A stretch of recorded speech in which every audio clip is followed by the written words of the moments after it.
A paz gloriosa do Senhor Jesus. Mais uma vez estamos aqui para mais uma lição da nossa revista Betel, desta feita já lição de número 4, onde vamos estar abordando sobre um tema muito profundo. Vamos estar falando sobre o obreiro, o cuidado que a igreja precisa ter com o obreiro da casa do Senhor. O cuidado e apoio aos obreiros, um pilar essencial para a expansão do reino de Deus. Às vezes nós queremos que algumas coisas sejam expandidas, algumas coisas cresçam, mas para que você tenha em tudo na vida, por exemplo, uma grande empresa, para ser uma empresa grande, precisa ter um bom CEO ou bons administradores que vão fazer a empresa crescer. Mas um bom administrador, um bom CEO, vai custar caro, vai ser dispendioso. Mas se você quer retorno, você precisa pagar um pouco mais caro pelo profissional. Evidentemente que no âmbito espiritual não é assim. Tudo que fazemos na obra não é por custo, não é por dinheiro, é por amor à obra. Mas, no entanto, você já parou para pensar que o pastor, o presbítero, ou aquele que está à frente de uma obra, dirigindo uma obra, ele também tem família, ele também tem uma conta para pagar, tem um aluguel a pagar, tem a sua vida diária, que precisa também, por vezes, de um apoio, um suporte para que possa fazer com dignidade a obra do Senhor? Pois bem, e esta lição procura tratar justamente essa situação. Cuidado e apoio aos obreiros da casa do Senhor, lição de número 4. Textual está baseado em 1 Coríntios 9:14, que diz assim: assim ordenou também o Senhor aos que anunciam o Evangelho, que vivam do Evangelho. Texto de referência ou leitura em classe está baseado lá em 1 Coríntios, capítulo 9, versos 3, 4, 7, 12 e 13, ao qual eu lhe convido a ler no conforto da sua casa de forma bem tranquila. Você já se deu conta que algumas pessoas aparentemente parecem já nasceram prontas ou dotadas de alguns dons? Já reparou que algumas pessoas têm uma voz linda, que não precisa nem fazer força, só abrir a boca, já cantam muito bem, outras não? Então, parece que essa pessoa nasceu vocacionada para isso, e quando, de repente, começa a ir a louvar na casa do Senhor, as pessoas recebem, tem um dom para isso. Já se deu conta que algumas pessoas, vamos tratar aí de coisas mais seculares, de repente, crianças já gostam de animais, já se identificam, cuidam de animais, e depois parece que é uma vocação, algo que elas têm nelas. E depois crescem, se tornam veterinárias, porque tinham isso já em si. Já reparou que algumas pessoas gostam, têm um prazer de ajudar outras pessoas, e quando crescem, vão se tornar pessoas que vão ajudar, de repente, como médicos, bombeiros, psicólogos, terapeutas, pastores, né? Porque gostam da obra, gostam de fazer aquilo ao qual foram chamados, aquilo que sentem no seu interior. E a casa de Deus, ela não é muito diferente nesse aspecto, ela precisa de pessoas vocacionadas para tal intento, para fazer a obra. Note bem que nem todas as pessoas são bons pregadores, nem todas as pessoas são bons administradores dentro da casa do Senhor, nem todas as pessoas são bons cantores dentro da casa do Senhor, nem todas as pessoas têm um dom de tocar na casa do Senhor. Cada um é chamado para uma coisa em específico. E algumas coisas precisa-se de uma dedicação. Para nós entendermos melhor, a proposta da lição é falar sobre mordomia cristã. Quando nós pensamos em mordomia, nós pensamos precisamos buscar a etimologia, as coisas mais profundas. Lembramos de oikos, que vem do grego, que significa casa, ou oikonomos, que significa administrador, aquele que administra bem uma casa. É mais ou menos como se fosse um gerente, né? Aquele que administra, um encarregado, alguém que está ali para administrar alguma coisa que não pertence a ela, pertence a outrem. Isso significa o termo, de certa forma, mordomia cristã, significa isso, tomar conta de alguma coisa que não lhe pertence, pertence a outro. Você é um gerente, é um gestor, é um encarregado, é alguém que está ali para cuidar de algo. E dentro da casa do Senhor, nós precisamos de pessoas que sejam como se fossem gerentes, administradores da casa do Senhor. E é muito interessante que quando nós pensamos em mordomia, em administrar algo para alguém, tem um patrão, tem um senhor. Note bem que o termo senhor, se você for buscar a etimologia da palavra, às vezes nós chamamos Deus de Senhor, Senhor, Senhor, e nem compreendemos o que nós estamos a falar. O termo, se você for buscar lá no profundo, o termo Senhor, entre outras nuances, significa dono, proprietário de alguma coisa. E Deus, ele é Senhor dos céus e da terra, ou seja, ele é dono dos céus e da terra.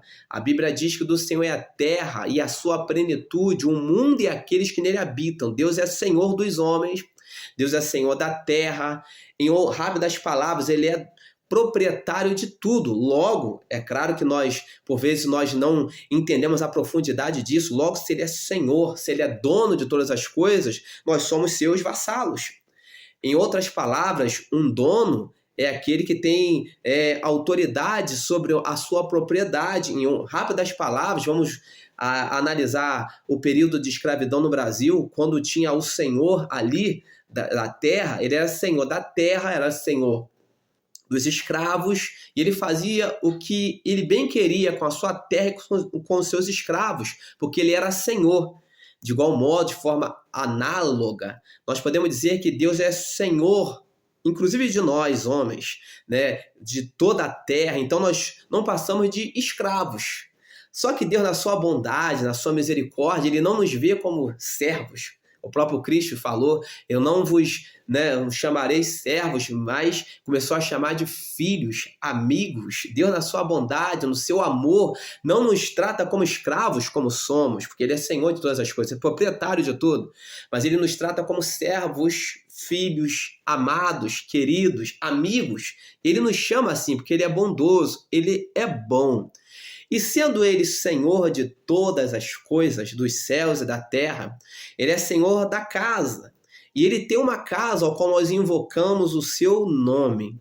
No Antigo Testamento, para nós entendermos de forma bem resumida, a casa do Senhor, podemos assim dizer, era cuidada por sacerdotes, ao qual eles faziam ali algumas tarefas, bem como levitas, que cuidavam dos serviços rotineiros da casa do Senhor.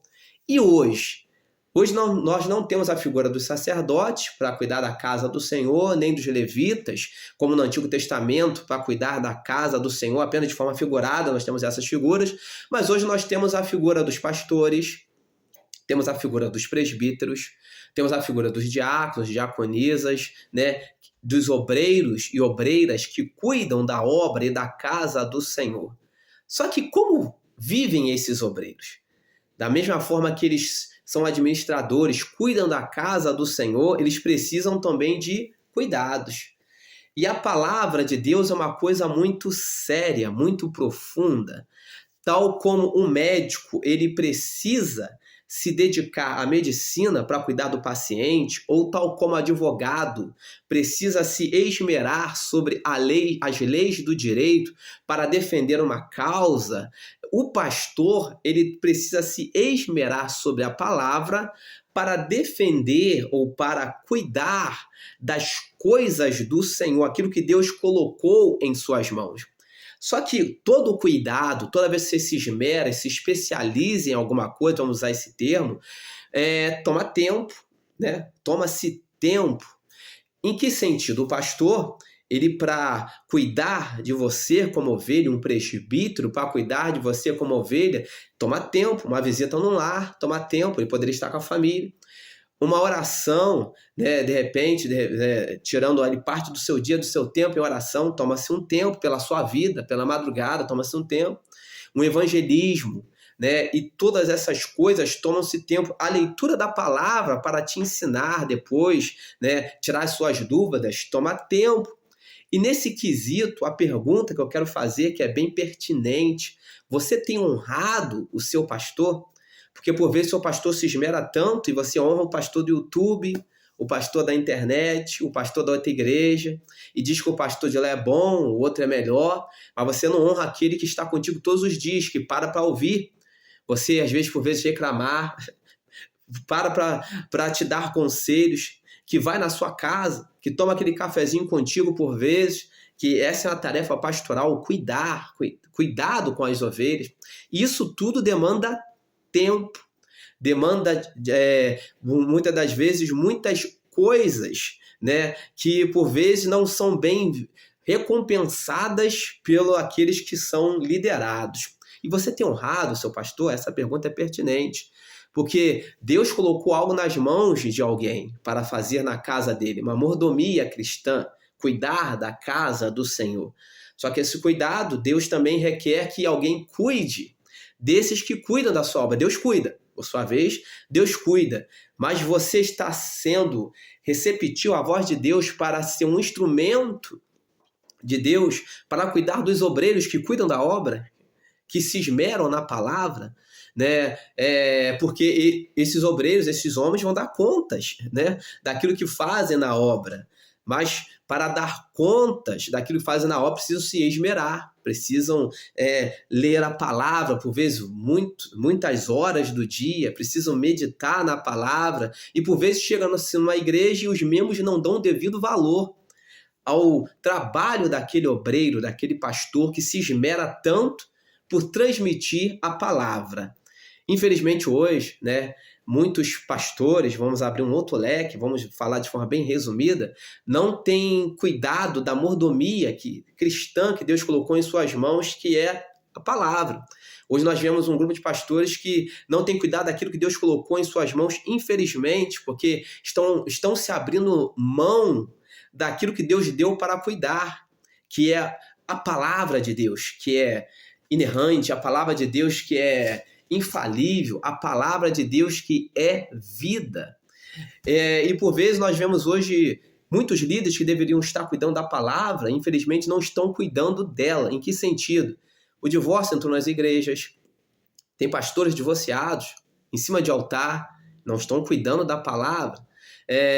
As pessoas estão aceitando tudo, a falta de reverência dentro da casa do Senhor, e uma série de situações que estão acontecendo, que homens não estão cuidando pela palavra, mas aquele que verdadeiramente cuida da palavra, que vela pela palavra, que ainda não tem medo de pregar a palavra, porque hoje você não pode pregar muitas coisas no púlpito, por vezes porque alguém fica de cara feia, mas aquele que tem compromisso com a palavra, ele tem um compromisso com Deus, é a mordomia cristã que Deus colocou em suas mãos, de certa forma, que perpassa por muitas coisas. Tem mordomia do tempo, mordomia espiritual, mordomia do corpo, mordomia na obra. A mordomia cristã, ela é muito, né, é grande o leque dela. Mas aqueles que Deus deu para o cuidado da obra do Senhor, você tem cuidado dele? Ou você que foi chamado para fazer a obra, você tem cuidado com esmero em defender a palavra de Deus tal como ela precisa ser defendida? Nós temos bem que Eliseu, ele foi um homem que tinha a palavra. E por ele ter a palavra, Deus preparou uma mulher rica, ao qual retinha todas as vezes que ele passava por Sunem, por ali, para comer pão. E todas as vezes que aquela mulher observava aquele homem que se esmerava na palavra, se esmerava em Deus, era a boca de Deus na terra, aquela mulher observava aquele homem e via que aquele homem era um homem diferente, era um santo homem de Deus. Eliseu se dedicava a isto. E ela começou a alimentar aquele homem, preparou até um quarto para ele, né? Para ele, ali, toda vez que ele passasse por ali, pudesse dormir ali naquele lugar. De certa forma, o homem de Deus, a mulher de Deus, que tem cuidado da sua vida cristã, tem alimentado a sua alma, você tem cuidado dele, como aquela mulher rica cuidou de Eliseu? Não vamos dizer cuidado apenas no sentido financeiro, mas vamos dizer no cuidado de perguntar como ele vai, como ela está, como ele está, né?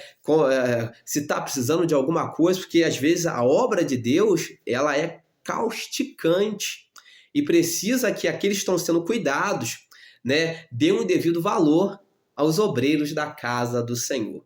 Pois bem, que Deus ajude os ministros da palavra, os obreiros da casa do Senhor a se preocuparem com a palavra, a guardarem a palavra, a manterem a palavra, né? E a pregarem a palavra com amor. E aqueles que estão sendo liderados venham amar aqueles que têm cuidado, se esmerado sobre a palavra do Senhor. Este quem vos fala é o teólogo Rafael Cardoso. Deixa o seu like, se inscreva em nosso canal e nos ajude a propagarmos palavra de verdade. Pois bem, vou deixar a agenda aqui essa semana. A agenda está cheia no final de semana. No próximo dia 26, vamos estar pregando a palavra de Deus no 57º aniversário do Círculo de Oração, bem como grupo de varões, né, que vão estar ali comemorando na rua Maquiné 19, ali na altura de Xerém, ali aproximadamente, vão estar ministrando a palavra de Deus ali naquela igreja, Assembleia de Deus. Bem como também no dia 27, vamos estar também ministrando a palavra de Deus, Deus assim nos permitindo, na rua Aratimbó, quadra 15, lote 22, também a Assembleia de Deus Monte Sinai, ali do pastor Agnello e da missionária Fátima. Pois bem, esta é a agenda desta semana. Esteja orando por nossas vidas em Cristo Jesus. Deus abençoe a sua vida, a sua casa, a sua família em Cristo Jesus.